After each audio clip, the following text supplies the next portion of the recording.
Alors, chers internautes, bonsoir. Vous constatez tout de même, comme nous avons accusé pratiquement un retard de 2 heures parce qu'on essayait de se connecter avec le directeur de campagne du MRC, M. Paul Kingé. Vous avez constaté au départ, nous avons essayé, tout allait dans la normale, mais les gens ont signalé et ça ne nous a pas permis de poursuivre. Donc, nous vous prions de mettre des cœurs et de partager au maximum afin que nous puissions suivre ce rendez-vous jusqu'au bout. Donc, comme nous le disions tantôt, nous sommes avec le directeur de campagne du MRC, Paul-Éric Kingé, qui a vu sa conférence de presse de cet après-midi suspendue par les éléments de force de l'ordre. Alors, monsieur Paul-Éric Kingé, est-ce que vous pouvez, en un mot, donner l'impression que vous avez au regard de l'événement que vous avez vécu ce jour au QG, au quartier général du MRC? Oui, comme je l'ai dit, le regard que j'ai eu sur ce qui s'est passé cet après-midi est exactement ce que j'ai vu dans des films de l'époque quand j'étais tout petit, notamment des films africains, dans lesquels on voyait des acteurs comme Idi Amin Dada. Vraiment, ce que j'ai vécu ce soir m'a rappelé ces moments-là. Ces moments d'une Afrique barbare et une Afrique complètement déréglée, des moments alors que plus de 50 ans plus tard, nous devrions être en train de vivre autre chose. Voyez-vous, voici une élection présidentielle qui est en train de se faire, alors que le principe de l'inviolabilité des quartiers généraux des candidats est un principe respecté partout au monde. Nous sommes en pleine élection présidentielle. Il n'y a pas encore de résultat. Le contentieux n'a même pas encore commencé, que le quartier général du candidat Maurice Kamto est complètement envahi de gendarmes et de policiers, une centaine environ, comme si c'était un espace de brigands et un espace de terroristes. Alors moi, ce qui m'a marqué, c'est que j'ai fini par comprendre que mon candidat fait peur, n'est-ce pas? Il fait véritablement peur. Parce que comment expliquer qu'en pleine campagne électorale, qu'on ne permette même pas déjà les points de presse dans le quartier général de ce candidat? Mais comment expliquer ça? Souvenez-vous qu'il y a quelques jours, je crois il y a 48 heures, un candidat avait appelé ses partisans à être debout et prêts à descendre dans la rue, mais ce candidat n'a jamais été inquiété jusqu'à ce jour-ci. La simple information suivant laquelle je devrais tenir une conférence de presse au quartier général de mon candidat, dont je suis par ailleurs, pour le rappeler, directeur de campagne, amène la police à encercler toute la zone et à empêcher que le vote, je vais dire, que la conférence de presse se tienne. Voyez-vous, j'ai été très choqué ce soir et j'espère vraiment que c'est une simple erreur de la part du sous-préfet de Yaoundé 4 qui a décidé que cet événement ne se tienne pas. Toute la presse était là, le décor était planté, mais en fin de compte, la montagne n'a accouché que d'une souris, non pas parce que nous le voulions, mais précisément parce que l'administration est fébrile et a peur de tout ce qui sort de ma bouche et a peur de Maurice Kamto en général. Alors, M. Paul Kingé, d'aucuns vous disaient en cavale, plusieurs hommes de médias ont été surpris de vous voir atterrir au siège au quartier général du MRC, tout souriant dans vos postures qu'on vous connaît, qui est propre à vous. Est-ce que vous pouvez dire aux Camerounais sur quoi portait essentiellement votre conférence de presse qui a autant fait peur? Parce qu'on se souvient, après l'annonce de votre conférence de presse, le ministre de la Communication a lui également annoncé une conférence de presse à la même heure au ministère de la Communication qui n'a pas finalement eu lieu. Oui, disons que personnellement, pour répondre à votre première question, beaucoup de gens me pensaient en cabale, mais en fait, je ne suis pas en cabale. Moi, je ne fais pas partie des gens qui peuvent être en cabale. Hein. Être en cabale suppose qu'on a peur d'être arrêté. Vous savez que je n'ai passé ma vie qu'à être arrêté. Donc, du coup, ça ne me dit plus rien. Donc, si la police veut m'arrêter, j'indique à la police où je suis. Elle vient et nous marchons ensemble pour aller, et c'est moi-même qui leur demande d'ouvrir une cellule ou pas. Je ne peux pas être en cabale. c'est pas parce que le ministre de l'administration territoriale, M. Atanganji, s'est agité dans les médias ces jours-ci que je devrais avoir peur. Bien évidemment, mon quartier est encerclé par la police. Ma maison également. Ma maison est encerclée par la police. Mais moi, j'entre et je sors, je m'en fous. Il m'arrive même quelquefois de discuter avec eux parce que certains sont venus en tenue, mais d'autres, c'était des, vous les appelez quoi, les anti-gants. J'ai découvert qu'ils étaient des anti-gants et nous avons parlé comme des hommes. Moi, je leur ai dit, ne vous gênez pas, vous n'avez pas besoin de vous cacher sous les manguiers pour me chercher. Moi, je suis chez moi et j'attends. Parce que nous sommes quand même dans un État que je suppose être un État de droit. Alors, si nous cessons d'être un État de droit, alors je me mettrai à votre disposition et je verrai qu'est-ce que vous allez me faire. Et je voudrais dire que je suis directeur de campagne d'un candidat et du principal challenger de M. Biya. Parce que c'est de ça qu'il s'agit. Alors, imaginez un seul instant que l'opinion nationale et internationale apprenne que le directeur de campagne du challenger de Biya est en prison ou bien est arrêté. Ça ne viendra pas donner du décor à mon pays, mais ça ne viendra jeter que de la boue et de l'anathème sur mon pays. Donc en réalité, moi je ne peux pas être en cabale. Maintenant, vous voulez savoir pourquoi est-ce que de quoi je devais parler à cette conférence de presse. Je vous ai dit que je devrais parler d'abord, parce que je ne dois apparaître que lorsque les choses sont graves. Ces 72 heures, les choses sont effectivement graves. C'est-à-dire que depuis 72 heures, il y a un ensemble de résultats, n'est-ce pas, des élections qui circulent dans les réseaux sociaux et même repris par des médias conventionnels. Et j'avoue que je suis choqué. Je suis choqué parce que, en même temps qu'on demande aux candidats de ne pas sur les résultats, en même temps, l'administration fait glisser, n'est-ce pas, des informations pour préparer l'opinion à accepter les résultats qui sortent de leur fabrication, de leurs usines, de leurs petites usines électorales qu'ils ont placées ci et là. Alors, il était question que je sorte parce que je ne pouvais pas continuer à admettre que le monde entier accepte, n'est-ce pas, ces résultats qui courent. Et comme ces résultats ne sont pas vrais, je vous demande de les rejeter en bloc. Rejeter complètement ces résultats en bloc. Parce que pour moi, c'est des résultats fabriqués dans les officines noires. Ce n'est pas des résultats issus des bureaux de vote. Est-ce que ce n'est pas un procès en sorcellerie? Sur quoi vous basez pour dire que ces résultats sont Non, non, non. Ça ne peut pas être un procès en sorcellerie. Voyez-vous, nous avions 25 000 représentants dans 25 000 bureaux de vote. Je dis bien 25 000. Et nous avons donc les procès-verbaux signés, d'ailleurs, aussi bien par les représentants de l'ECAM que par les différents représentants des partis politiques dans les bureaux de vote. Or, qu'est-ce qui se passe? Pour qu'on ait ces résultats, je vais dire à l'opinion qu'est-ce qui se passe en réalité. Après l'élection, dans les bureaux de vote, on a donné des résultats. Et les résultats ont été rendus publics. C'était un raz-de-marée général sur l'ensemble du territoire camerounais. Et d'ailleurs, dans une très bonne partie de la diaspora. Le professeur Kamto a eu les meilleurs scores possibles dans la majorité des bureaux de vote, hormis, bien évidemment, certaines parties du sud du Cameroun.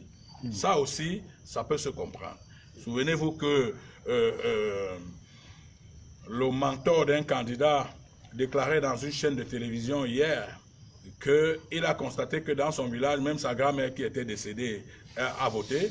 Son papa qui était mort depuis des années a voté. C'est ce qui s'est passé au sud du Cameroun. Bon, le sud pour moi étant un peu négligeable en termes de nombre de votes, nous ne pouvions donc pas accepter qu'une telle forfaiture soit montée pour démontrer qu'à l'ouest, qu'à l'extrême nord, qu'au nord, qu'à l'est et partout ailleurs, le RDPC a gagné. Ça, on ne pouvait pas l'accepter. Qu'est-ce qui s'est donc passé? Parce qu'il est important que les gens sachent qu'est-ce qui se passe pour les votes au Cameroun. Après donc, les élections du 7, les le lendemain, les différentes commissions départementales ont décidé de siéger, comme le prévoit la loi, comme l'indique la loi. Alors, les commissions siègent sur la base des PV venus des différents bureaux de vote. Mais alors, qu'est-ce qui nous a marqué le plus ici? C'est que chaque fois que les commissions départementales faisaient leur rapport, elles ne faisaient plus signer ces rapports par les représentants des partis politiques.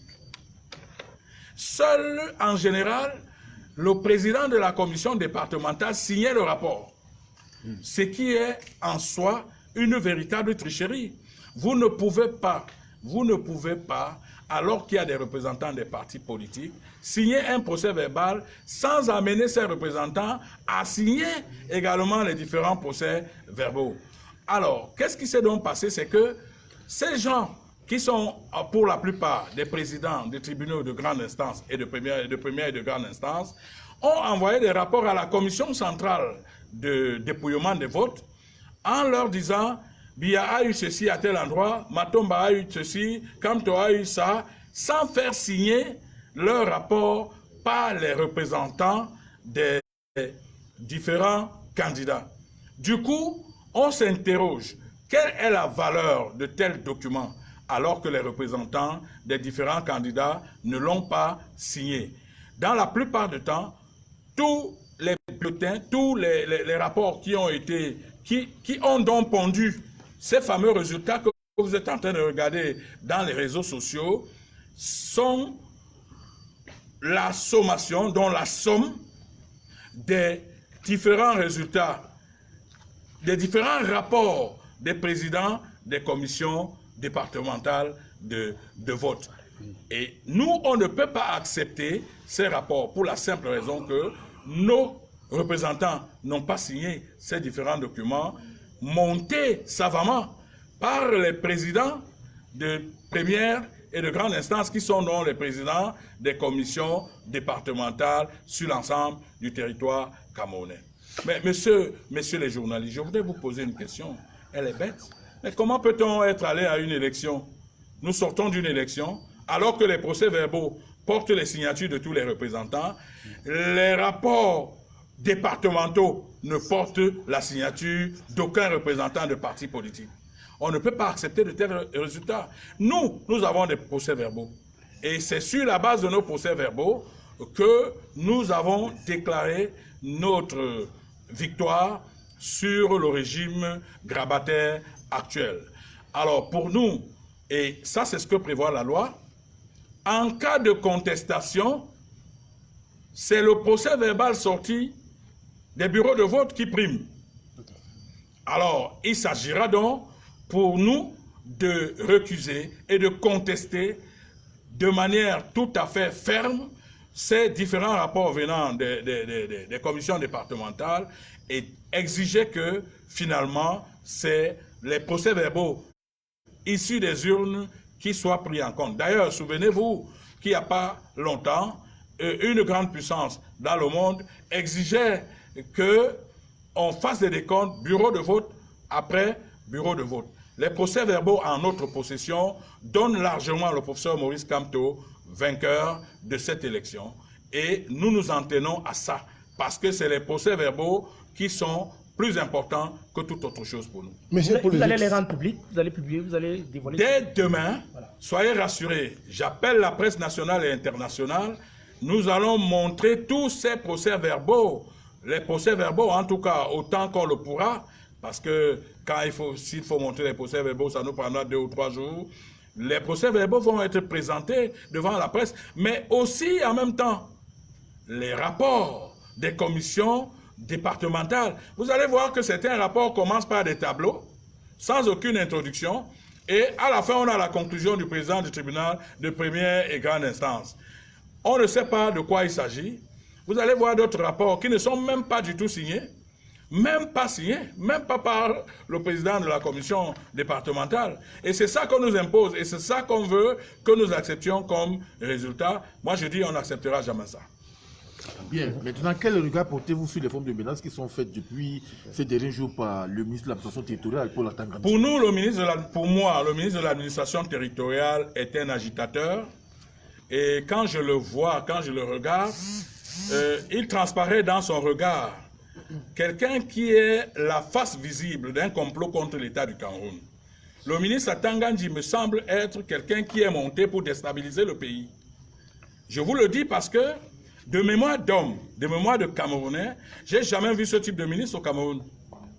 Je comprends que son comportement peut être un tout petit peu dicté par le nombre d'années qu'il a passé à l'école. Parce que ça aussi, il faut dire merci à Magellan qui a créé l'école. Ça, ce comportement peut être dicté par ce genre, par cette histoire-là. Mais par Charlemagne, pardon. Donc, admettons-le honnêtement, moi j'ai vu des ministres de l'administration territoriale qui se donnaient un peu de poids, un peu de kilos. Chaque fois que M. Atanga Ndji sort, regardez bien ses yeux. Vous avez l'impression qu'il est passé par une antichambre avant de venir parler aux citoyens camerounais. Et ça n'honore pas l'État du Cameroun. Pourquoi? Parce que c'est avant tout un ministre de l'administration territoriale. C'est-à-dire que celui qui est chargé de maintenir la paix. Mais un homme qui est chargé de maintenir la paix ne peut pas apparaître aux yeux des Camerounais comme un agresseur, comme quelqu'un qui a passé des mois et des semaines dans une cellule de prison, mais comme un agresseur, comme un vulgaire agresseur. Moi je dis, c'est incompréhensible et c'est inadmissible. Ça ne fait pas honneur à notre pays. Le président Paul Biya seul sait pourquoi il l'a nommé. Parce qu'en réalité, nommer un personnage comme celui-là pose forcément un problème. Je dis que ça ne vend pas l'image du Cameroun. Pour votre gouverne, j'ai discuté avec une journaliste d'un journal célèbre dans le monde, basé en France, qui est au Cameroun, qui m'a dit, j'ai pris part à la conférence de presse de votre ministre, mais j'avoue que j'ai voulu sortir parce que de mémoire de journaliste, j'avais jamais vu un ministre se comporter de la sorte. Monsieur Atanga Ndji menace tout le monde, mais il est même allé jusqu'à menacer mon candidat. Vous voyez, on est dans un pays terrible. Un pays où un ministre de l'administration territoriale, comme Atanga Ndji, peut prendre sur lui d'apostropher un agrégé, un professeur que beaucoup de pays dans le monde sont encore depuis 60 ans en train de fabriquer. Je dis qu'il y a des pays dans cette Afrique qui sont encore en train de fabriquer l'équivalent de Maurice Kamto. Mais nous sommes dans une situation où, alors que nous n'avons pas de manière exacte le nombre d'années du ministre de l'administration territoriale, le nombre d'années passées à l'école, nous n'avons pas de manière exacte sa traçabilité académique. Mais vous voyez ce monsieur, parce qu'il est couvert par un décret du président de la République, prend sur lui de ridiculiser un candidat, et qui plus est, un candidat de grande facture, un candidat de forte épaisseur, comme le professeur Maurice Kamto. Il était donc urgent que je sorte pour rappeler au ministre Atanga Ndji que mon candidat n'est pas un vendeur de soya au quartier. Mon candidat est un professeur des universités universelles, c'est-à-dire qu'il enseigne aux États-Unis, il enseigne en France, il enseigne partout. Je redis, il y a des États qui sont encore en train de fabriquer des gens de l'espèce de Maurice Kamto. Et ça, je ne peux pas tolérer en tant que directeur de campagne que le MINAT dise des choses aussi graves. Il est même allé, croyez-moi, jusqu'à dire que c'est son sous-préfet qui va s'occuper de Maurice Kamto. Mais vraiment, quand je l'ai entendu dire ça, deux choses me sont venues en tête. Ou alors, M. Atanga Ndji a l'équivalence intellectuelle de la fonction qu'il occupe, auquel cas, il sait de quoi il parle, ou alors il n'en a pas, auquel cas, M. Biya a dû se tromper, parce que vous ne pouvez pas, alors que vous êtes ministre de l'administration territoriale, dire qu'un sous-préfet va s'occuper d'un candidat. M. Atanga Ndji, pour sa gouverne, et ça, il faut qu'il aille lire les cours de droit administratif, un sous-préfet n'a pas de pouvoir pour signer un mandat, n'est-ce pas, un mandat de garde à vue administrative contre quelqu'un. Le sous-préfet n'a pas ce pouvoir. qu'il soit donc dit à M. Atangandji, peut-être pas des répétiteurs qu'il va prendre ces jours-ci pour le poste qu'il occupe, que seuls les préfets signent donc des mandats administratifs, des mandats de garde à vue administratifs. Mais M. Atangandji ne s'est pas seulement arrêté à ce niveau. Il m'a même menacé, moi. Je dis, ok, moi je suis un prisonnier. Oui, ok, je suis un prisonnier, j'ai mis 8 ans en prison, mais il me semble que c'est mon ancien copain de prison. C'est-à-dire qu'il a aussi mis 8 ans de prison comme moi.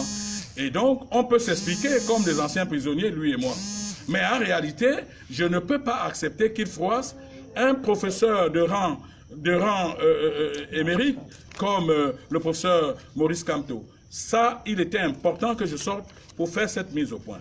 Maintenant, je voudrais apprendre à l'opinion nationale que M. Atangandji ne sait pas, pour lui dire de conseiller rapidement à son fils de quitter derrière Kamto, de quitter Kamto.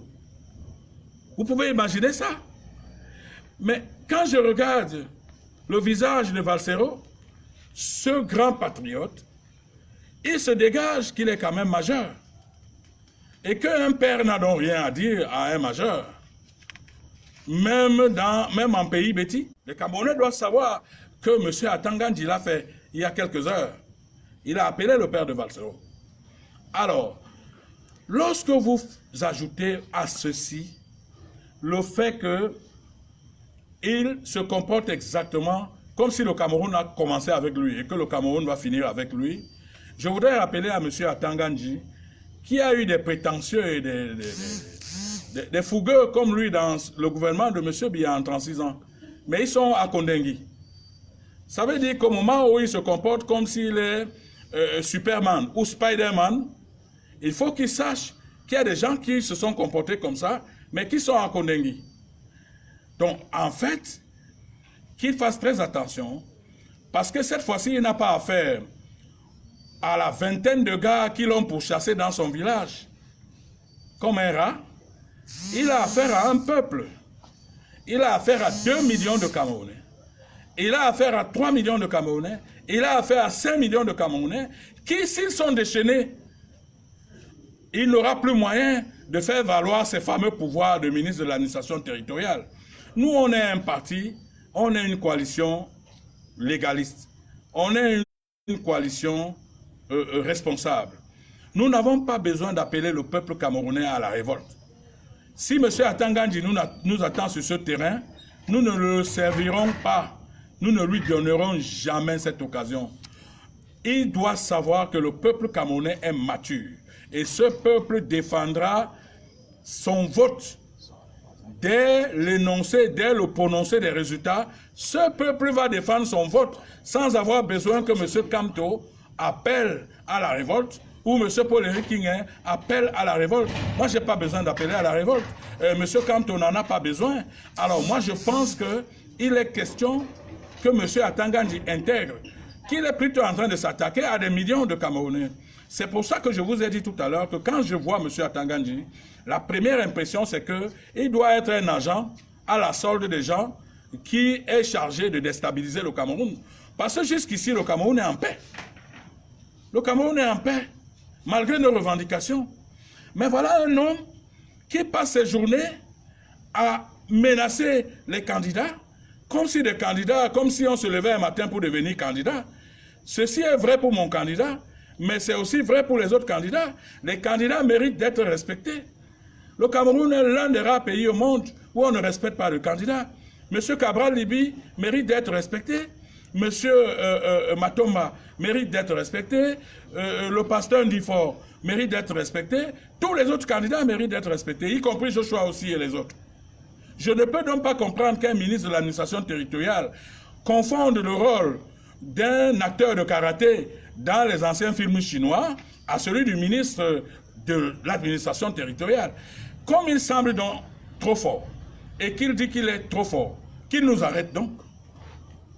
Mais qu'il nous arrête, mais qu'il prépare en même temps 20 000 cercueils, 2 millions de cercueils. Il faut que ces gens sachent que le Cameroun appartient à tous les Camerounais. Le Cameroun, ce n'est pas une affaire d'Atangandji parce qu'il est devenu ministre, ou alors une affaire de Chiroma. Vous savez, le Cameroun est l'un des rares pays qui met sa parole entre les mains d'un mécanicien du chemin de fer. Vous savez que le ministre Chiroma, c'est un cheminot. Donc, on ne met pas la parole dans la bouche d'un mécanicien du chemin de fer. On met la parole dans la bouche des gens qui ont appris un peu de diplomatie et qui doivent parler de manière réservée à leur vis-à-vis. Ici, là, nous avons droit à un film de karaté chinois où nous voyons des ministres se comporter comme des gamins du quartier. Alors, si c'est dans ces conditions qu'ils entendent nous faire taire, nous, on leur dit qu'on ne se taira jamais devant de telles menaces. On ne menace pas un gars qui a mis 8 ans en prison. On ne menace pas un gars qui considère la prison comme le Hilton. Parce que pour moi, la prison est comme le Hilton. Il m'envoie là-bas ce qu'il m'a envoyé au Hilton. Mais je suis sûr que s'il m'envoie là-bas, il y aura beaucoup de kings qui vont se lever de part et d'autre pour demander des comptes. Les Camerounais ont donc le droit de revendiquer leur vote et qu'ils revendiquent leur vote. Ils n'ont pas besoin de nous. Nous, on ne donnera jamais de mot d'ordre pour que les votes soient revendiqués. Le peuple camerounais est mature. Croyez-moi, sur l'ensemble du territoire, les Camerounais sont prêts à revendiquer leur vote. Et nous demandons à ces gens-là de revendiquer leur vote. Maintenant, s'il vous plaît, je parlais des différentes provocations du ministre Atangandji et du système en place. En réalité, ils veulent qu'il y ait émeute pour qu'on nous fasse porter la responsabilité. Moi, j'en sais quelque chose, puisque j'ai été poursuivi pour les émeutes de février 2008. J'étais couché chez moi. Mais on a dit que non. Pourquoi le maire est couché? Il est certainement couché parce qu'il savait qu'il y a quelque chose dehors. Et on m'a condamné. C'est ce qu'ils sont en train de rechercher. Mais nous, on ne les servira pas. On ne leur donnera pas cette possibilité. Parce que, voyez-vous, ils multiplient des provocations chaque jour. Vous savez, par exemple, qu'à Banganté, les représentants du MRC ont été chassés des salles. Vous savez qu'au nord-ouest, qu'à Garoua, à Maroua, à l'est, et même à Genève, les représentants du MRC ont été chassés des bureaux de vote. Voici des gens qui disent vouloir gagner une élection, mais ils ne veulent personne d'autre pour les contrarier, alors que les règles du jeu demandent qu'il y ait des représentants des autres partis dans des bureaux de vote. Donc, permettez-moi de vous dire ce soir que en fait, les problèmes ne viennent pas du professeur Maurice Kamto, ni de sa coalition. Les problèmes viennent de l'État du Cameroun, qui passe le temps à multiplier des provocations. L'autre provocation, c'est par exemple l'arrestation de notre ami du parti, M. Okala Ebode. Voici un Camerounais qui débarque dans son bureau de vote et qui constate qu'on a voté en ses lieux et places. Et on a aussi voté en lieu et place de sa femme. Il le fait savoir avec vigueur. Mais c'est lui qu'on transforme en prisonnier. Alors qu'en réalité, celui qu'on doit mettre prisonnier, c'est le président de ce bureau de vote qui a fait voter des gens en lieu et place de M. Okala Ebode. Et lorsque vous passez à la PJ centrale, il y a une ceinture sécuritaire telle que, donnant l'impression que Okala Ebode est un terroriste. Vous savez qu'il joue maintenant avec le code pénal. Tantôt c'est du terrorisme, tantôt c'est si. Voici un État qui n'a pas pu donner de l'eau à ses citoyens au plus profond des villages, même en pleine ville. On boit de l'eau on attend les saisons de pluie pour ramasser de l'eau par terre. Un État comme celui-là, mais un État qui sait manipuler la justice pour traquer les gens, pour arrêter tous ceux qui ne pensent pas comme eux. Nous avons donc dit cette fois-ci, ils vont arrêter des millions de Camerounais. Les cellules sont trop petites pour contenir les millions de Camerounais. Le président Kamto et nous allons revendiquer jusqu'à ce que nous soyons mis dans des cercueils notre victoire. Parce que nous avons les PV qui prouvent que nous avons gagné et nous attendons être assassinés ou alors enfermés par ces autorités-là. Maintenant, nous avons des étudiants de l'ENAM, qui sont en stage en Gaoundéré, qui ont voté en Gaoundéré. Ils ont voté en Gaoundéré. Je ne suis pas sûr qu'ils ont eu une dérogation spéciale, mais tous ont voté en Gaoundéré. Vous pouvez imaginer ça.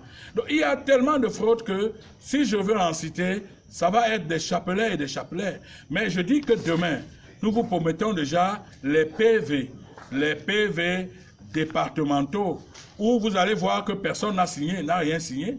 Mais on nous fait admettre que ça, c'est les résultats qu'il faut donner à M. Paul Biya. M. Paul Biya qui a fait un seul voyage au Cameroun, c'est-à-dire qui allait à l'extrême nord, mais qu'on veut déclarer vainqueur. Comme s'il y a un endroit dans ce monde où on gagne une élection en dormant dans son lit, en dormant dans sa chambre. Ça, ce serait quelque chose ce serait jamais vu dans le monde. Alors, il faut que ces gens le sachent. Le peuple camerounais est mature et le peuple camerounais n'attendra pas que Kamto, Paul-Éric Ngué, Christian Penda Ekoka, Bibou Nissak et tout ça, que nous donnions des mots d'ordre. Nous ne donnerons pas les mots d'ordre. Le peuple camerounais défendra lui-même sa propre victoire, parce que n'oubliez pas que ces gens se sont déplacés pour aller vers les urnes. Et ils aimeraient savoir tout ce qu'ils ont mis dans les urnes, qu'est-ce qu'il en devient.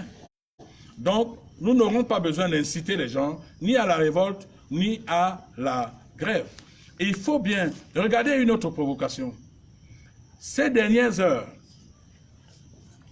alors que nous sommes dans un état suffisamment fragilisé par le problème du nord-ouest et du sud-ouest, l'État monte des gens qui se donnent de faux profils pour appeler au tribalisme. Regardez les exacerbations du tribalisme ces dernières semaines au Cameroun. Au nom de quoi les gens peuvent-ils dire qu'une tribu peut gérer le Cameroun et une autre ne peut pas gérer le Cameroun? Au nom de quoi? J'ai envie de comprendre. Moi, je ne suis pas Bamileke. Je ne suis pas Bamileke. Pour des gens qui veulent le savoir, mon père était de Dibombaï, c'est dans le Mungo. Sa mère était Bamileke. Ma mère est Ewodi, dans le Vouri. Et, je vais dire dans le Vouri physiquement, mais dans le département d'Unkam administrativement. Et la mère de ma mère était de Onaprizo. Au total, donc, j'ai 75% de gènes Sawa et 25% de gènes Bamileke. Mais pourtant, j'ai décidé de suivre le professeur Maurice Kamto. Ce n'est pas par tribalisme. Un gars qui a 75% de gènes Sawa, qu'il suive un Bamileke, ne peut pas être justifié par le tribalisme. Je vous prends le cas de M. Penda Ekoka. M. Penda Ekoka est d'Aïdo. Il est de Douala. Pourquoi suit-il M. Kamto? Est-ce par tribalisme? Valsero est du centre. Pourquoi suit-il M. Kamto? Est-ce qu'il est lui aussi tribaliste? Comment on l'appelle? Jean-Pierre Bekolo, ce cinéaste respecté à travers le monde, Richard Bonan. Tout ce monde a appelé à voter le professeur Maurice Kamto, alors qu'ils ne sont pas Bamileke. Autour même de Maurice Kamto, regardez son premier vice-président. Il est de l'extrême nord. Regardez son deuxième vice-président, elle est du centre. Regardez son troisième vice-président, elle est du nord-ouest. Donc, vous avez de la peine. Vous savez combien j'ai été critique avec le professeur Maurice Kamto. J'ai tellement été critique avec lui que les jours que j'ai passés à ses côtés, si ces jours, s'il laissait seulement transparaître un seul instant, le moindre soupçon de tribalisme, je l'aurais quitté.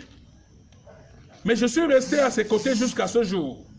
Parce que j'ai vu un homme pour qui le tribalisme n'a aucune valeur, pour qui le tribalisme n'a aucun sens. Mais regardez comment les gens se mobilisent à travers le monde.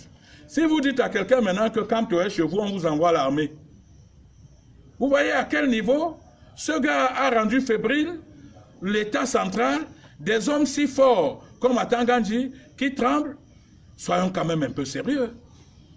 Je dis que nous sommes dans un état où les gens qui nous dirigent doivent faire attention.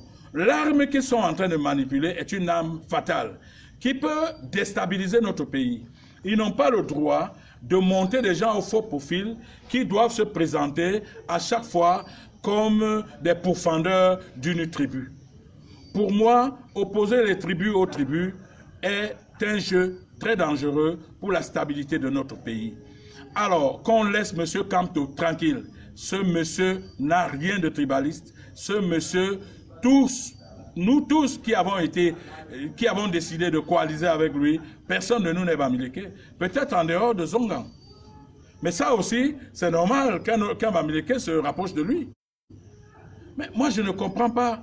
Au nom de quoi ces gens qui, pendant 36 ans, n'ont pas pu donner l'eau à leur population, ni la lumière, pensent que les autres n'ont pas le droit de diriger ce pays. J'appelle les populations camerounaises, j'appelle le peuple camerounais à ne pas suivre ces gens-là. En fait, leur problème est de masquer leurs échecs. Ils ont échoué et ils n'ont pas le droit de manipuler l'arme de la tribu. Parce que l'arme de la tribu peut nous verser dans une guerre comme celle du Rwanda. En tout cas, pour ce qui est de la coalition autour du professeur Maurice Kamto et de moi-même, nous sommes contre toute forme de tribalisme. Maintenant, les oiseaux de mauvais augure qui naissent de part et d'autre, par de faux profils, à travers de faux profils, et quelques-uns même se faisant passer pour des intellectuels, que moi j'appelle vraiment des pseudo-intellectuels, et qui agitent la toile sur des questions de la tribalité, il faut qu'ils fassent très attention. Ce pays, si M. Biya et son régime ne les jugent pas, l'histoire les jugera. Parce qu'on ne joue pas avec l'histoire. L'histoire finit toujours par nous rattraper dans nos bêtises. Moi, je pense que j'ai rencontré un professeur, quelqu'un de très bien, quelqu'un qui a enseigné les gens de toutes les nationalités et de toutes les tribus, quelqu'un qui aurait dû, par sa fonction, qui doit par sa fonction enseigner les gens sans savoir qui est-ce qu'il est en train d'enseigner. J'ai rencontré un professeur, quelqu'un d'assez épais. Monsieur Kamto, vous ne l'entendrez jamais parler des affaires de tribu. D'ailleurs, pendant les meetings, il passait le temps à demander est-ce qu'on choisit d'être né là où on est né? On ne choisit pas d'être né là où on est né.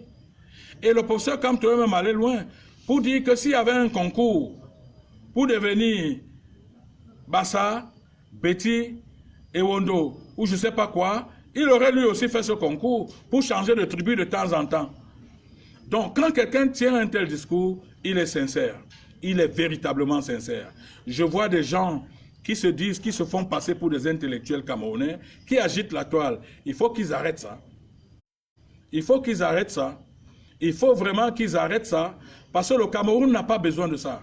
Le Cameroun a besoin d'un État uni. Le Cameroun a besoin d'un État où chacun et chacune se sent concerné par la nation.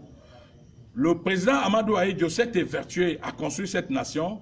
Le régime de M. Biya a brisé complètement cette nation. Aujourd'hui, nous savons qui est du sud-ouest, qui est du nord-ouest. Nous savons qui est Betty et qui est du nord. Nous, on a grandi, on ne savait pas des choses comme ça. Parce que le président Amadou Ahidjo avait réussi à bâtir un État où nous ne savions pas. Moi, je suis né, par exemple, à Douala. Mais j'ai grandi à Pendja. Je suis né à Douala où j'ai passé 15 jours après ma naissance. C'est-à-dire ma mère m'a ramené à Pendja et j'y ai grandi. Mais derrière moi, c'est des Bamileke. À côté, de l'autre côté de la route de chez moi, c'est des Mbang, c'est-à-dire des gars d'une camp. À côté de moi, c'est des Bandem, des gens des tribus différentes. Nous avons grandi sans connaître ces différences. Mais le régime actuel vient exacerber cette affaire de tribalisme. Il faut qu'ils arrêtent ça. Tout ce qu'on leur demandait, c'était de donner l'eau aux populations camerounaises. Tout ce qu'on leur demandait, c'était d'arranger les routes. Regardez, est-ce que vous savez, cher monsieur, que la plus grande escroquerie du siècle s'est faite au Cameroun? C'est-à-dire qu'un pays où le président vous dit d'attendre 2035 pour faire le bilan de ce qu'il a fait. Entre-temps, sa fille paye les taxis de 200 €, de 200 $. Eux-mêmes, ils mangent, ils se construisent de grandes maisons. Mais ils vous disent que non, en 2035, laissez-nous d'abord manger, on fera le point avec vous en 2035. Alors qu'il sait pertinemment qu'en 2035, il sera entre 102 ans et 105 ans. Donc, il ne sera même plus là.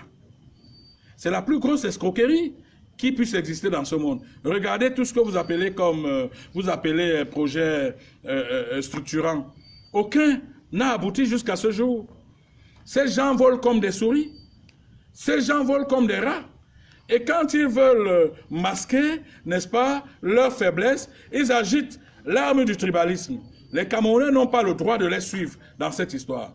Qu'ils laissent les chefs traditionnels, au lieu de continuer à les agiter comme ils sont en train de faire ces jours. Quand vous ouvrez un journal de CATV, on vous montre les chefs traditionnels Sawa, les chefs traditionnels du Nord, qui disent non à Maurice Kamto. Est-ce que les chefs traditionnels ont le droit de dire non à un citoyen camerounais?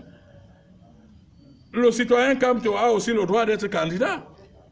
Et il a été candidat, et il a été largement plébiscité. Mais qu'on ait peur qu'un Bamileke arrive au pouvoir relève à la limite pour moi de la provocation. Ça relève de la sorcellerie. Eux, ils ont mis 36 ans au pouvoir. Qu'ils permettent également aux autres de changer. On a envie de voir l'expertise de chacun, les capacités de chaque tribu.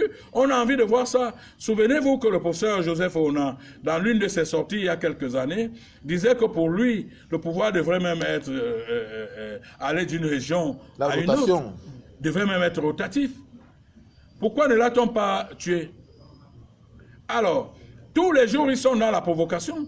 Ils nous provoquent parce qu'ils veulent, le moment venu, utiliser la justice qu'ils savent si bien utiliser pour dire King a fait ceci, Kamto a fait cela. Nous ne leur donnerons pas cette occasion. Ce sont des gens qui sont morts dans leur propre film. Nous ne leur donnerons pas cette occasion.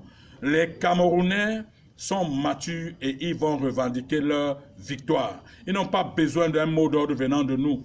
Monsieur Kamto a gagné l'élection et on s'en tient là et ce sera ça jusqu'à ce que monsieur Atangandji aligne 2000 cercueils pour nous enterrer, Kamto et moi, ou alors 2 millions de cercueils parce que ces millions de personnes qui ont voté pour monsieur Kamto leur demanderont leur vote. Parce que ces gens ne sont pas prêts à laisser leur vote s'envoler. Mais nous, on n'appellera pas les gens à descendre dans la rue parce que nous avons une très haute idée de la République. Nous sommes moins agités que M. Atangandji. Nous sommes moins agités que M. Tiroma. Alors, vous faites là une précision que nous attendions tous, le fait de ne pas appeler les gens à aller dans la rue. Et quel est le dernier recours au cas où votre bourreau à cette étape où le contentieux post-électoral démarre demain, votre bourreau que nous n'avons pas cité, sera le Conseil constitutionnel, quelle est l'étape que vous avez prévue? Non, je ne peux pas dévoiler l'étape ici. Mais les Camerounais se rendront à l'évidence que nous ne laisserons pas notre victoire être volée. Croyez-nous, nous allons continuer. Les Camerounais se rendront à l'évidence que on peut avoir volé le vote de M. Froundi. Peut-être parce qu'il était entouré à l'époque de quelques gens qui n'avaient pas la texture qu'il fallait. Ils ont affaire cette fois-ci aux gens, au cerveau. Nous, on est des cerveaux. M. Mouna est un cerveau. M. Kamto est un cerveau. Valsero, c'est un cerveau. M. Pendaïkoka, c'est un cerveau. Le jeune Bibou, c'est un cerveau. Moi-même, je suis un super cerveau. Il faut que les gens fassent très attention. Ils ont affaire aux garçons. Et ils verront comment nous allons déployer notre programme. Nous allons déployer notre programme de manière à faire comprendre au monde entier que ces gens sont illégitimes et ils n'ont pas le droit de continuer à diriger les Camerounais. Soyez patients, c'est une question d'heure. C'est une question d'heure. Laissons nos avocats aller plaider demain, parce que le contentieux va être plaidé demain. Laissons nos avocats, nous avons une équipe choc d'avocats qui sont en train de travailler pour aller plaider demain. Mais je voudrais que tous ceux qui ont voté pour Maurice Kamto soient rassurés que nous ne baisserons pas les bras jusqu'au dernier moment. Moi, j'attends que M. Atangandji vienne m'arrêter. J'attends que tout ce monde-là vienne m'arrêter. Moi, j'attends. Je continue à attendre, à être arrêté. Parce qu'il faut qu'ils sachent que le Cameroun ne leur appartient pas et que le Cameroun appartient à tous les Camerounais. C'est un héritage commun. Le monde entier a envie de voir comment Paul Biya a arrêté son principal opposant et son directeur de campagne et ses collaborateurs. Le monde entier a envie de voir ça pour finir donc par classer le Cameroun dans le registre des pays les plus sombres au monde. Nous, on est prêts. On est prêts à donner nos vies pour ça. Donc, qu'ils soient rassurés, les intimidations de M. Atangandji ne nous impressionnent pas. Vraiment, il faut qu'on aille lui dire que quand il s'agite là, en ouvrant les yeux grandement, dans le canal 2 et partout là, vraiment, il ne nous fait pas peur. Il aurait fait ça à un villageois, dans un village là, que oui. Mais il faut qu'il fasse attention. Là, il est en train de s'amuser avec des millions de Camerounais. Non plus avec les 20 gars qui l'ont chassé de Bamenda comme un rat. Il faut qu'il fasse très très attention parce que ça ne va plus être les 20 gars qui l'ont pourchassé comme un rat. C'est la nation tout entière. Et la nation tout entière veut les voir nous arrêter. Qui nous arrête parce que nous avons été concurrents à M. Biya. Et l'histoire retiendra qui nous ont arrêtés parce qu'on a été concurrents à M. Biya. Et les gens là doivent apprendre à avoir honte. Il faut qu'ils apprennent à avoir honte. L'histoire les jugera. Mais en attendant que l'histoire les juge, nous leur résisterons jusqu'à ce qu'ils nous mettent dans des cercueils. Ça, qu'ils soient rassurés.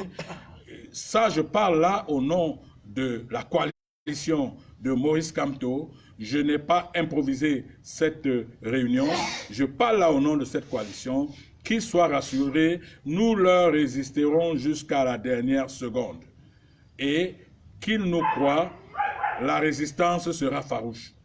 Elle sera farouche. Elle ne sera pas armée, mais elle sera farouche. Elle sera une résistance des hommes intelligents, mais des gens, des républicains également. Mais cette fois-ci, ils trouveront des républicains véritablement farouches sur leur chemin. Ils peuvent s'agiter, ils peuvent préparer le chemin à un président qui fait à peine 7 minutes de discours maintenant. Oui, mais nous attendons. M. Biya a dit au monde entier qui voudrait qu'on garde de lui le souvenir de l'homme qui a apporté la démocratie dans ce pays. Peut-être qu'en nous tuant tous, on gardera donc de lui le souvenir de l'homme qui a apporté la démocratie dans ce pays.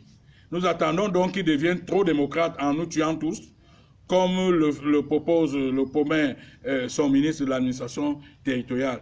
Mais je suis convaincu quand même d'une chose, que M. Atangandi doit certainement embarrasser beaucoup de pontes du RDPC. Parce que moi, j'ai été dans le RDPC un peu. Je sais que c'est des gens qui n'ont pas de tempérament. Beaucoup sont des voleurs. Hein. C'est des voleurs à 97%. Ça, croyez-moi, les gens du RDPC. Mais ce n'est pas des gens au comportement rugueux et même au comportement barbare, comme celui qu'affiche monsieur le ministre de l'administration territoriale. Bon, comme je l'ai dit au début, il peut s'avérer que son comportement se justifie par le nombre d'années qu'il a passé à l'école. Hein. Donc ça aussi, je le dis clairement, sans embâche. Je ne sais pas combien d'années il a passé à l'école, je ne veux pas le juger, mais je dis qu'en général, l'école est bien. En général, l'école est bien. Et comment on l'appelle, celui qui a créé l'école là, Charlemagne a bien fait de créer l'école. Parce que l'école sait nous polir. L'école sait nous faire des finitions dans nos comportements. Mais là-bas, je semble ne pas voir de très belles finitions. Et je dis donc que nous attendons notre mort. J'appelle le peuple camerounais à être à l'écoute et à voir comment on veut nous tuer. Et à voir comment on veut nous arrêter. Et il faut que ce peuple entende qu'on veut nous arrêter. Et que donc ce peuple se dise, le moment venu, vous arrêtez ces gens-là, vous allez nous arrêter tous. Alors, Paul-Éric Nguyen, s'il n'y a pas lieu de créer une crise post-électorale, si jamais le Conseil constitutionnel rend public les résultats qui ne rencontrent pas l'assentiment. Je vous ai dit qu'en ce moment, vous parlez de craindre une crise post-électorale. On en est, on y est en plein. On y est complètement. À partir du moment où vous nous donnez des procès-verbaux départementaux qui ne sont pas signés, ça ouvre la voie forcément à une crise post-électorale. Nous disons que nous sommes dans la crise post-électorale. La différence entre nous et les autres va être que nous n'importerons pas les armes, mais nous les laisserons tirer sur nous avec leurs armes. Parce que, voyez-vous, je l'ai dit, ils sont dans la provocation au jour le jour. Parce qu'ils cherchent déjà des boucs émissaires. Mais nous, on a refusé de leur servir sur un plateau en or. Nous voudrons qu'ils viennent nous arrêter alors qu'on n'a rien fait. Mais il est quand même important que je rappelle qu'ils ne sont pas des Spider-Man. Ils ne sont pas des Superman. C'est des êtres humains. Et puis même l'État est justiciable. J'espère que vous savez que j'ai fait condamner l'État du Cameroun 2 fois. L'État est justiciable. Il faut que les gens fassent très attention. Parce que quand ces gens se comportent là, ils donnent l'impression que le Cameroun est un no man's land. Moi, j'ai vu les États les plus résistants dans ce monde, comme la Birmanie, où même le sous-préfet était colonel. J'ai vu ces États-là être réduits devant la communauté internationale. Le Cameroun n'est pas une île. Le Cameroun est dans le globe. Et chaque acte que l'État camerounais va poser sera répercuté avec des cymbales, fortement, à l'extérieur. Parce que le monde est en train de nous regarder. Sachez que les États-Unis nous regardent, l'Allemagne nous regarde, tout le monde nous regarde, même si la France fait semblant de ne pas nous regarder. Mais lorsqu'elle va voir notre résistance jusqu'au bout, elle sera dans la triste obligation, elle aussi, de se réveiller pour regarder le Cameroun. Parce que nous ne laisserons pas les imposteurs continuer à faire souffrir notre peuple pendant 7 ans.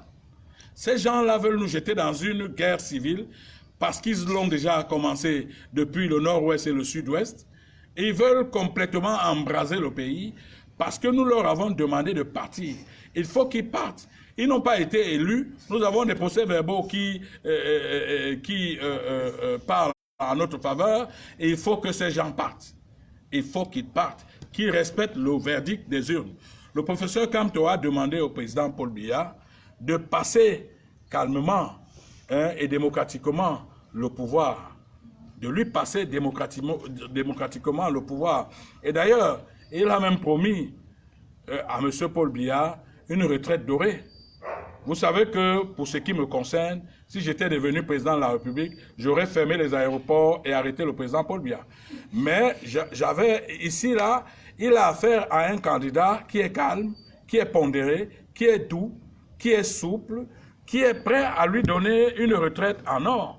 Moi, je ne lui aurais jamais donné une retraite en or, parce que lorsqu'un État vous donne 7 années, mais alors 7 ans, fois 6, et que vous trahissez cet État, vous méritez de passer devant un tribunal.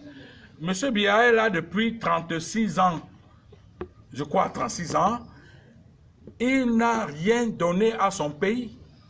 Le Cameroun a donné à M. Biya tout ce qu'aucun chef d'État en Afrique n'a reçu. On lui a donné la paix nécessaire pour la construction d'un pays, on lui a donné la révérence, on lui a donné l'abnégation, on lui a même donné, il ne restait plus que la canonisation. M. Biya était en voie d'être canonisé. Donc on lui a donné tout ce qu'il fallait pour transformer le Cameroun en Eldorado. Et il n'a pas pu entourer des gens qui passent le temps à s'enrichir illégalement. Moi je dis que si c'est moi qui avais été candidat, au terme de mon élection, M. Biya serait interpellé et toute sa clique est jetée en prison. Parce que quand un peuple vous fait confiance, la trahison d'une confiance d'un peuple mérite un jugement. Mais bon, M. Kamto a dit, moi je suis démocrate, je vais travailler avec tout le monde. M. Biya aura la retraite la plus aisée au monde, lui et sa famille.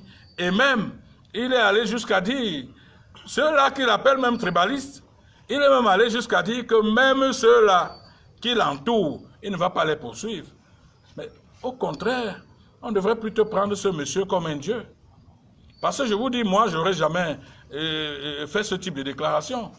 Donc pour moi, il faut que les Camerounais sachent que Maurice Kamto est une perle que Dieu vient de susciter au peuple camerounais pour 2018.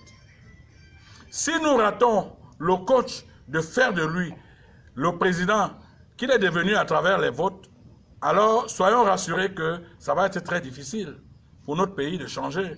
Nous allons continuer à croupir sous le poids de ces gens qui ont abusé de nos vies, qui ont transformé nos parents en loques humaines, qui ont transformé les jeunes en benskinners, qui ont transformé la jeunesse en callboxeurs et autres.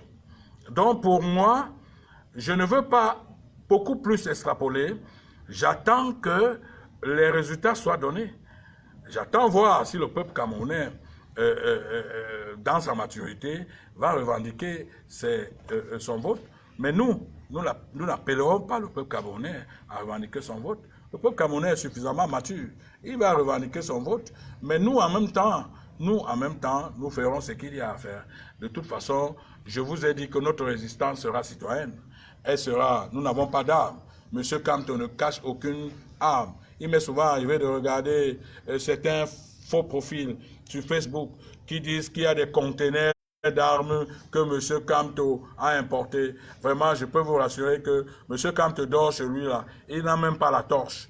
Une torche comme ça là. Il dit, il n'a même pas une torche. Vous vampirisez un être humain pour rien. Vous satanisez un homme aussi saint pour rien. Monsieur Kamto a dit, je suis prêt, n'ayez pas peur. N'ayez pas peur parce que je serai le président des Bamileke, le président des Bétis, le président des Nordistes, le président des Sudistes, le président des Douala. Il a dit, et l'une des raisons pour lesquelles je suis à côté du professeur Kamto, c'est pour l'obliger à appliquer ces promesses-là. Parce que vous savez que moi-même, je suis dur. Si je suis à côté du président Kamto, je serai là pour lui rappeler que, mais monsieur, tu as dit que tu vas être le président de tous les Camerounais. Donc que les Camerounais me fassent confiance, parce que ma seule présence auprès du président Maurice Kamto est une caution réelle, pour que les gens lui fassent confiance. Ce type est presque inoffensif. Pour les gens qui le connaissent, je ne sais même pas s'il pèse 70 kilos. Pour les gens qui le connaissent, il est du tout inoffensif. Pourquoi est-ce qu'on le barbarise? Pourquoi est-ce qu'on le satanise? Pourquoi est-ce qu'on le vampirise? Ce monsieur ne mérite pas ça. Chers Camerounais, vous qui me suivez ce soir, je voudrais vous parler, permettez-moi de vous parler.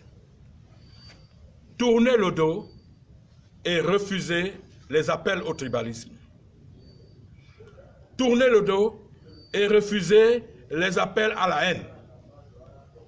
Ces appels sont faits par le régime pour mettre le pays à feu et à sang. Nous n'allons pas les servir sur un plateau en or pour qu'ils mettent notre pays à feu et à sang. Nous aimons beaucoup ce pays. Tournez le dos à tous ceux-là qui passent leur temps dans des réseaux sociaux à vampiriser le professeur Maurice Kamto. C'est un homme inoffensif. C'est un homme d'une morale presque imparable. Je vous dis, pour avoir été à ses côtés ces dernières semaines, je vous assure, si un seul instant, ce monsieur avait jeté le doute dans mon esprit, j'aurais quitté cette coalition. Parce que moi, je ne me laisse pas prier. Il n'y a rien qui m'attache. Je n'appartiens pas aux sectes. Je n'appartiens à aucune secte. Donc rien ne m'aurait attaché à côté du professeur Maurice Kamto.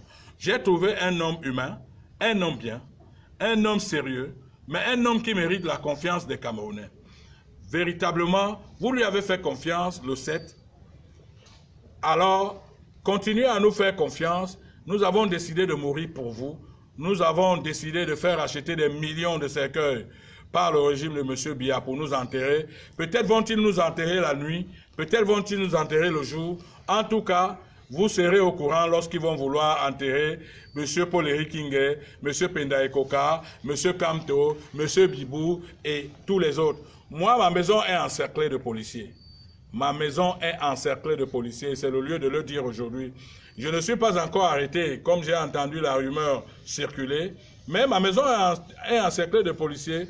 Je dors dans ma maison, je ne me reproche rien, parce que je n'ai ni armes à jeter contre les autorités, ni bagarre physique. Notre bagarre va être intellectuelle, notre bagarre va être diplomatique, notre bagarre va être sur un stade beaucoup plus sérieux que les armes. Parce qu'avec les armes, nos frères mourront, et nous ne voulons pas que nos frères meurent. Voilà ce que j'avais à vous dire. Mais enfin, je demande que vous vous mettiez en communion d'esprit pour penser à M. Okala Ebode, qui est dans une cellule tout seul, impossible de recevoir, des visites et de ses avocats et autres. Je tenais à dire à la communauté nationale et internationale notre détermination ferme à faire respecter le vote des Camerounais. Je vous remercie. Alors peut-être pour finir, il y a une dernière question en ce qui concerne les éléments de Transparency. Est-ce que vous avez un commentaire dessus? Parce que le sujet est... Oui, effectivement, les gens de Transparency, voilà une autre curiosité planétaire. Nous avons vu un groupe de personnes ici. Je suis même allé sur Google pour regarder qui sont ces gens. Mais parmi eux, il y a un chasseur d'oiseaux, que le régime est allé prendre à l'extérieur du pays pour venir nous les présenter comme des observateurs électoraux. Je peux vous rassurer que j'ai eu la chair froide quand j'ai lu le profil de ces gens qu'on a amenés ici. Beaucoup sont des pêcheurs, d'autres des chasseurs, et on nous les a amenés ici. On leur a même donné des véhicules, ils ont circulé dans des grands véhicules pour leur faire pondre des communiqués préparés par le régime pour cautionner une élection comme celle-ci, qui sont pratiquement en train de hold-upper. Nous, on ne peut pas les laisser hold-upper cette élection. Nous ne laisserons pas ça. Et d'ailleurs, nous nous réservons d'ailleurs le droit de poursuivre ces chasseurs-là, ces chasseurs européens et israéliens qui ont tenté de venir dans notre pays fourvoyer des millions de Camerounais. Donc pour nous, mais ce qui m'a choqué le plus sur cette question, c'est que depuis qu'on a présenté ces gens dans les télévisions comme des imposteurs, Issa Thiro Bakari a perdu sa langue. Il ne parle plus. Monsieur Atangandji, notre ministre karatéka, a perdu carrément ses muscles. On ne le voit pas s'agiter. Alors qu'en fait, les deux devraient sortir pour dire que ils ne savent pas d'où sortent ces gens. Des gens qu'on présente comme étant de Transparency, mais qui s'avèrent ne pas être de Transparency, méritaient vraiment que M. Issa Thiroma sorte de son silence et que donc M. Comment on l'appelle, Atangandji, sorte donc pour faire le karaté sur ces gens-là qui se sont présentés à nous comme de grands observateurs électoraux. Mais soyez rassurés, nous sommes sereins. Dans cette affaire-ci, l'acteur est mort lui-même dans son film. Nous ne baisserons pas les bras. D'accord. Merci infiniment, Paul Rikingue. C'est moi qui vous remercie. Soyez une presse responsable. Continuez à travailler pour la stabilité de notre pays. Continuez à travailler pour que le pays sorte du joug, n'est-ce pas, de ces gens qui ont pris le peuple en otage. Nous serons chaque jour à vos côtés, mais dès demain, nous promettons au peuple camerounais de leur faire voir les PV. D'accord, merci. Merci, monsieur Paul Rikingue. C'est moi qui vous remercie. Ils sont pris dans leur propre piège et qu'ils en soient rassurés, nous ne baisserons pas les bras. D'accord, merci infiniment, Paul Rikingue. C'est moi qui vous remercie. Soyez une presse responsable. Continuez à travailler pour la stabilité de notre pays. Continuez à travailler pour que le pays sorte du joug, n'est-ce pas, de ces gens qui ont pris le peuple en otage. Nous serons chaque jour à vos côtés, mais dès demain, nous promettons au peuple camerounais de leur faire voir les PV, les procès-verbaux départementaux qui ne sont signés de personne, mais que la commission est en train de prendre comme support pour condamner